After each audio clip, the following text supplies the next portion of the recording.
ही एक मामला पूरा हो सकता है जिसके चलते ये पूरा घटनाक्रम घटा हो सकता है। जी देखिए, धारणा ही सत्य है। क्योंकि हम लोगों ने सीधा उनसे बात नहीं करी है। नो डाउट भारत जैसे देश में कल्चरल फैक्टर या ग्रहों का मिलान और ऐसी चीज़ें कंट्रीब्यूट तो करती हैं, लेकिन इसकी वजह से ही इतनी बड़ी घटना हुई है, मुझे काफ़ी कम चांसेस लगते हैं कि केवल यही कॉज है। बिकॉज वहाँ पर जो आप लोगों के हवाले से ही जो मुझे खबरें मिल रही हैं कि उसने अपनी शादी के प्रति असहमति जताई थी। कहीं ना कहीं भारत जैसे देश में जो शादी का कस्टम है उसमें अपने माता पिता से इतर जाने को उनका असम्मान समझा जाता है। भारतीय समाज वहाँ पर हमें आज़ादी नहीं देता कि हम खुल करके ना कह सकें। और जब बात लड़कियों की आती है तो ये आज़ादी का प्रतिशत और कम होता चला जाता है, जिसके चलते लोग शादी तो कर लेते हैं लेकिन उनके मन में मानसिक तैयारी नहीं होती है और वो अपनत्व तो नहीं होता। और मीडिया की ही खबरों को माने तो जिस प्रकार से उनका प्रेम संबंध पहले से था, तो उसके आधार पर शादी वो और डेडली कॉम्बिनेशन में तब्दील हो जाती है। शरद जी, मैंने जितना इसके बारे में, केस के बारे में पढ़ा, जाना, देखा आप लोगों के ही माध्यम से, तो ये समझ में आया कि इसमें जिस तरीके से वेब सीरीज ने अपराधों का सामान्यीकरण किया है और अपराधियों को नायक के रूप में प्रस्तुत किया गया है। एक्स्ट्रा ऑर्डिनरी टैलेंटेड है हमारे वेब सीरीज के नायक। वो इतनी आसानी से, इतनी चालाकी से अपराधों को अंजाम देते हैं और कानून उनके सामने बेबस हो जाता है। तो ऐसे में कई बार इन लोगों के मन में कॉग्निटिव बायस आता है कि मैं भी ऐसा कर लूंगा या कर लूंगी तो लोगों को पता नहीं चलेगा। और जो एक व्यवस्थित चैनल है, प्रॉपर तरीका है, मैंने माता पिता की भी बात मान ली और इस तरीके से हत्या भी कर दी, तो इस प्रकार के कॉग्निटिव बायस के चलते ये लोग ऐसी घटनाओं को अंजाम दे देते हैं। बिल्कुल सर, ये आपकी बात से ना इत्तेफाकी बिल्कुल नहीं हो सकती है।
कह रही थी आंशिक मंगल दोष है राजा की कुंडली में और उच्च मंगल दोष है सोनम की कुंडली में।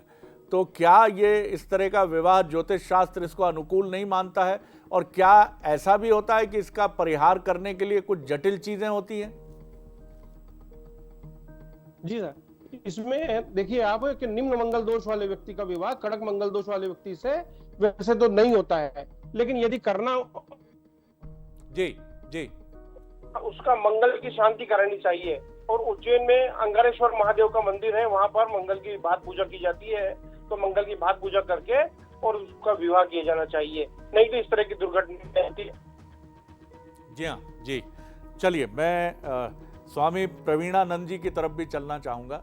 एक क्विक कमेंट आपका भी स्वामी जी इस विषय पर जरूरी है, क्योंकि मुझे लगता है कि इन सारी चीज़ों से जो ज्योतिष और सनातन की परंपराएं हैं, इनसे आपका भी अच्छा और गहरा अध्ययन होगा। तो इस पर एक छोटी टिप्पणी आपकी, जो बातें हमें पंडित नीरज शर्मा जी ने बताई हैं। जी जय श्री महाकाल जी, जय श्री। देखो, मंगल दोष तो होता है, लेकिन उच्च का मंगल होता है और आंशिक मंगल होता है। तो उन दोनों में विवाह वैसे तो होना नहीं चाहिए, लेकिन यदि होता भी है तो उसके पर्याय होते हैं। जैसे पीपल से विवाह, भगवान विष्णु से विवाह, कुंभ विवाह, ये बहुत सारे मतलब उसमें उपाय बताए गए हैं। वैसे कुंडली में प्रत्येक मंगल में चाहे उच्च का ही मंगल क्यों न हो, तब तक मतलब वैधव योग नहीं बनता, तब तक 7वें भाव का स्वामी 6ठे, 8वें या 12वें में न हो, या कोई क्रूर ग्रह 7म भाव को नहीं देखता हो। तो बहुत सारी चीजें होती है। ऐसा नहीं हर तीसरा व्यक्ति मांगलिक होता है। हम जितने भी कुंडलियां देखते हैं, ऐसा नहीं है कि मंगल दोष इतना खराब है, उसके दूसरा उपाय हो सकते हैं, लेकिन यह बहुत ज्यादा मंगल को लेकर भ्रम की स्थिति उत्पन्न कर दी है। वैसे मंगल यदि राहु के साथ हो जाए तो मंगल समाप्त ही हो जाता है। यदि मंगल यदि मृत पाया जाए, यदि अंश में कमजोर हो, शत्रु क्षेत्री हो, तो बहुत सारी चीजें हैं मंगल में, जिसको एक नवमांश चार्ट से भी देखा जा सकता है। आपने बहुत सुंदर बात की, आपने बहुत सुंदर बात की स्वामी जी, क्योंकि यही सत्य है कि ज्योतिष के नाम पर जो डराया जाता है, जो चिंताएं पैदा की जाती हैं, उसका कारण सिर्फ विकृति है और कई बार, क्षमा कीजिएगा, धन हासिल करने का एक जरिया रहता है कि आपको डराया जाए। अब ये खुद डरी थी सोनम, या उसके परिवार में ये बात थी। हम और विवेचना के अगले, अपने इन्वेस्टिगेशन के अगले फेज की तरफ चलते हैं और आपको एक और महत्वपूर्ण घटना से, जो इस पूरे केस से जुड़ी है, कि राजा हत्याकांड में तंत्र मंत्र के संकेत भी मिल रहे हैं। जिस तरह से सोनम का परिवार लगातार तांत्रिकों के संपर्क में था और जिस तरह से सोनम की उल्टी तस्वीरें दरवाजे पर लटकाई गई थी, उसने भी क्या इस तरफ इशारा किया है?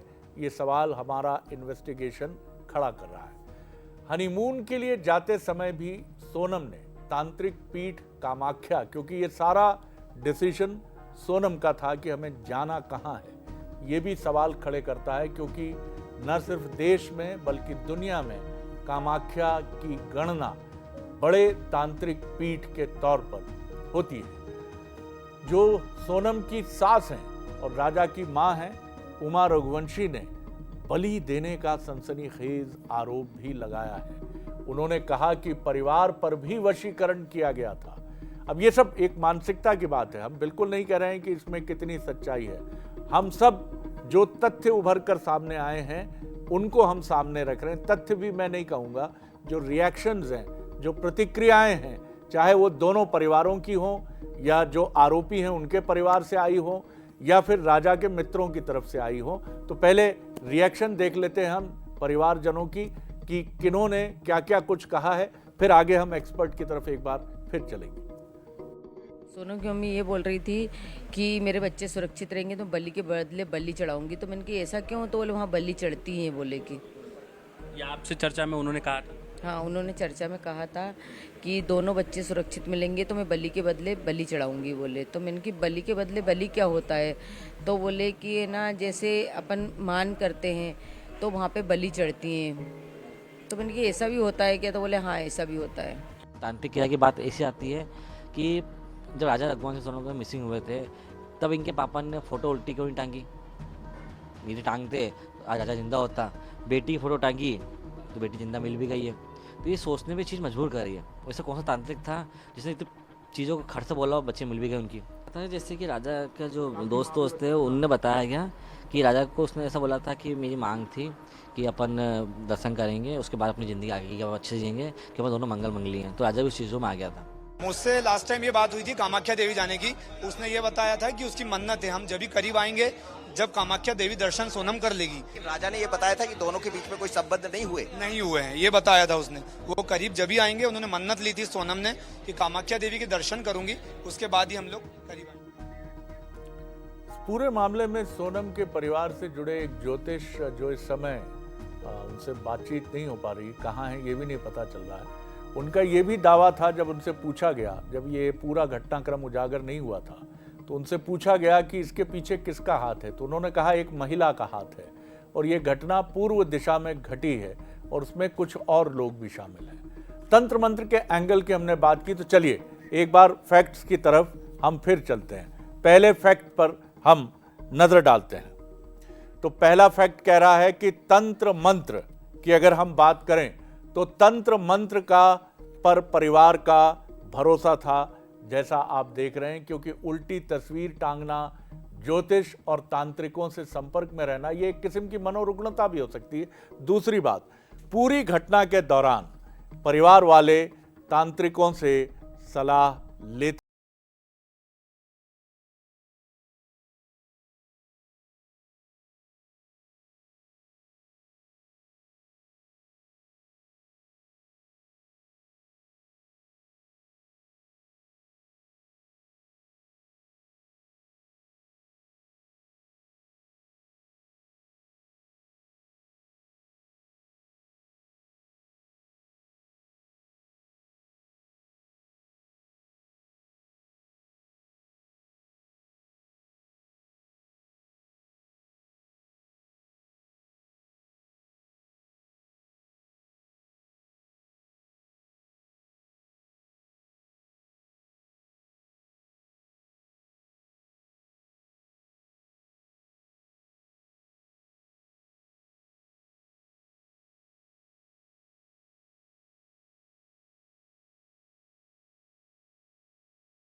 पिछले 25-30 साल पहले की बात करें, जहां पर सोसाइटी का, सोशल मीडिया का, सिनेमा का उतना एक्सपोजर नहीं था, टाइप डिफरेंट था, तो वहां पर कई बार ये मॉडल सक्सेसफुल भी हुआ करता था, जिसको हम आज तक प्रैक्टिस करते चले आ रहे हैं। लेकिन बदलते हुए समाज के हिसाब से निश्चित तौर पर अगर हम प्रॉपर ट्रू कंसेंट नहीं लेंगे तो हमें ऐसे अस्वस्थ तरीके देखने को मिल सकते हैं। साथ ही साथ समाज में एक और समस्या है कि जो स्वस्थ सेपरेशन है या स्वस्थ समस्या के सलूशन है, उसके लिए कलंक का भाव है और लोग कहीं ना कहीं जजमेंटल होते हैं, जिसके चलते हम स्वस्थ हल से भी बचते हैं और ऐसे अस्वस्थ तरीकों को ईजाद कर लेते हैं। और आज हमारे सामने इतनी विभत्स घटना सामने है।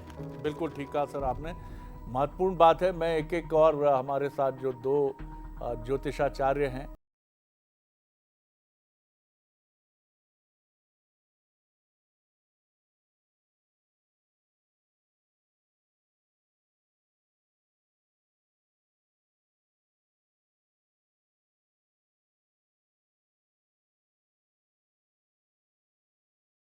और उन्होंने एक संगठित की सेना, वानर और भालुओं की, और फिर लंका पर आक्रमण किया।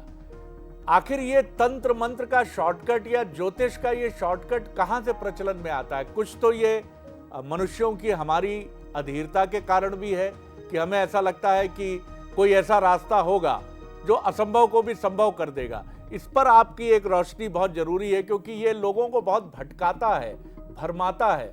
जबकि प्रभु भी ये कहते हैं कि अगर आपने मनुष्य योनि में जन्म लिया है तो कर्म ही प्रमुख है। जी साहब, बिल्कुल सही कहा आपने। देखिए, ज्योतिष ऐसा विषय है जो विज्ञान भी मानती है, क्योंकि ग्रहों के आधार पर चलता है। एस्ट्रोलॉजी एक ऐसा विषय है जो यूनिवर्सिटी में पढ़ाया जाता है। तो ज्योतिष ऐसा नहीं बोलता है कि अंधविश्वास में आप पढ़िए। अंधविश्वास में पड़ने का बिल्कुल ये ज्योतिष का कोई इसमें लॉजिक नहीं है। ज्योतिष एक मार्गदर्शन का विषय है ग्रह योग के आधार पर, कि आपके साथ आगे कोई दुर्घटना घटना होने वाली है तो उसका मार्गदर्शन करता है। लेकिन लोगों ने ये बना लिया है तांत्रिक विद्या के आधार पर, उसको अपना व्यापार बना लिया, तो व्यापार के आधार पर उसका उपाय बता देते हैं और लोग उसके अंधविश्वास में आ जाते हैं। तो ये नहीं होना चाहिए। ज्योतिष केवल एक सलाह लें और ग्रह योग के आधार पर जो क्या होने वाला है जीवन में घटित घटना, उसका मार्गदर्शन करें और उसके लिए सावधान रहें। इतना कर सकते हैं बस। बिल्कुल, इसको इस तरह से भी समझते हैं स्वामी प्रवीणानंद जी से, कि जैसे हम चिकित्सक के पास जाते हैं और अपनी नब्ज दिखाते हैं या अपनी रिपोर्ट्स दिखाते हैं, तो चिकित्सक कहते हैं कि किडनी में स्टोन है या आपके लिवर का साइज बढ़ गया है, तो आपको ये प्रिकॉशंस रखने पड़ेंगे और ये मेडिसिन खानी पड़ेगी। इसी तरह ज्योतिष है।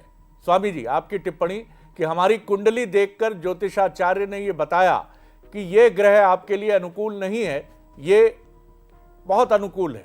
अनुकूल को और अनुकूल बनाने के लिए ये करिए, इस पूजा पाठ की तरफ जाइए और इसके लिए ये जाइए, लेकिन पूरी तरह इस पर निर्भर रहेंगे तो फिर मुसीबत में पड़ेंगे। जी, सही कहा आपने। रामायण में भी लिखा है, कर्म प्रधान विश्व रचि राखा, जो जस करहु तसो फल चाखा। कर्म को प्रधान बताया गया है। और गीता में भी भगवान श्री कृष्ण अर्जुन से कहते हैं, कर्मण्येवाधिकारस्ते मा फलेषु कदाचन। कर्म करना ही ज्योतिष भी कहता है। ज्योतिष आपको जिस प्रकार डॉक्टर आपके सोनोग्राफी करके बताता है ये समस्या, इस प्रकार ज्योतिष आपको ग्रहों की अनुकूलता और प्रतिकूलता बताते हैं। तो ग्रहों के अनुकूल और प्रतिकूल होने पर उसके क्या उपाय है, वो उपाय कहा गया है। लेकिन समस्त जितना भी हमारा जीवन होता है समस्त ज्योतिष पर निर्भर होता है, लेकिन सारी बातें ही ज्योतिष पे ही डिपेंड नहीं होती, आपके कर्म पर भी डिपेंड होती है। आप जितना कर्म करेंगे आपको फल उस प्रकार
है कि जब तक इंडिविजुअल जिम्मेदारियां हम लेना शुरू नहीं करेंगे खुद की, तब तक बात नहीं बन पाएगी। क्योंकि जिस तरीके से जो इलेक्ट्रॉनिक मीडिया, सोशल मीडिया और इंटरनेट का प्रचार प्रसार है, वहाँ पर जो कंटेंट है, उसका जो सामाजिक प्रभाव है, तो उसको हम अपनी लाइफ में बेहतर ढंग से कैसे यूज कर सकते हैं, कहाँ पर क्या फिल्टर्स लगा सकते हैं, क्या मेरे लिए ज़रूरी है, क्या गैर ज़रूरी है। साथ ही साथ जो ओपन कम्युनिकेशन है परिवारों के बीच में, क्या जो परंपरागत तरीके हैं रिश्ते बनाने के, उनमें बहुत बड़े स्ट्रक्चरल बदलाव की ज़रूरत है, एक बहुत बड़े अपडेट की ज़रूरत है, ताकि आज के बदलते हुए समाज के हिसाब से हम रिश्तों का नया ताना बाना बुन सकें, जहां पर व्यक्तिवाद बहुत ज़्यादा हावी है, आत्ममुग्धता बहुत ज़्यादा हावी है। तो पुराने ऑर्थोडॉक्स तरीकों पे चल करके हमें नुकसान उठाना पड़ सकता है। साथ ही साथ जो प्रशासन है, मीडिया है, उसमें किस प्रकार का कंटेंट हम समाज को दिखा रहे हैं, उस पर भी फिल्टर लगाना बहुत ज़रूरी है, क्योंकि ये घटनाएं बहुत तेज़ी से बढ़ रही हैं। साथ ही साथ आप देखिए, यहाँ पर एक बहुत इंपॉर्टेंट पॉइंट है कि मेरे पास बहुत सारे लोगों ने कॉल किया और पूछा कि सर ये स्त्री ऐसा कैसे कर रही है। आप ये मान के चलिए कि पहले स्त्रियां सप्रेस्ड रही हैं, अब जिस तरीके का एक्सपोजर मिल रहा है, उससे वो सारे अपराध उनमें भी देखने को मिलेंगे जो केवल पुरुषों की वसीयत या बपौती समझे जाते थे कि पुरुष ही ऐसा कर सकता है। तो इस नजरिए को भी मुझे लगता है बहुत इंपॉर्टेंटली देखना चाहिए, ताकि कानून बहुत सारे ऐसे हैं जहां पर जो जेंडर न्यूट्रल नहीं है, उस पर भी काम किए जाने की जरूरत है। बिल्कुल सर, आपने ठीक कहा, और हमें अपने बच्चों पर निगाह रखनी होगी। अब ये दादा और नानी, नाना और दादी का दौर नहीं है कि घर की सुबह रामायण या गीता के श्लोक से होती है। बच्चे अब दूसरे शहरों में हैं, जहां पर वो हॉस्टल्स में हैं, न रामायण है न गीता है, क्राइम स्टोरीज हैं सुबह से टेलीविज़न या मोबाइल पर। आप जो देखते हैं वो उन्हें आगे बढ़ने के लिए अलग ढंग से प्रेरित करता है। बहरहाल हमारी खास पेशकश में इतना ही। मैं चलूँगा फिर शिवालिका की तरफ। Over to you Shivalika. तो हमारी इस खास पेशकश में हमने बात की 3 उन अहम पहलुओं पर जो इस केस में सबसे ज़्यादा ज़रूरी थे। हमारे इन्वेस्टिगेशन रूम से शरद जी हमारे साथ जुड़े थे, सर आपका बहुत शुक्रिया। साथ ही बहुत ही खास 3 मेहमान हमारे साथ जुड़े थे, पंडित नीरज शर्मा, सर डॉक्टर सत्यकांत त्रिवेदी और स्वामी प्रवीणानंद महाराज। आप तीनों का ही बहुत शुक्रिया इस खास पेशकश में जुड़ने के लिए। खबरों का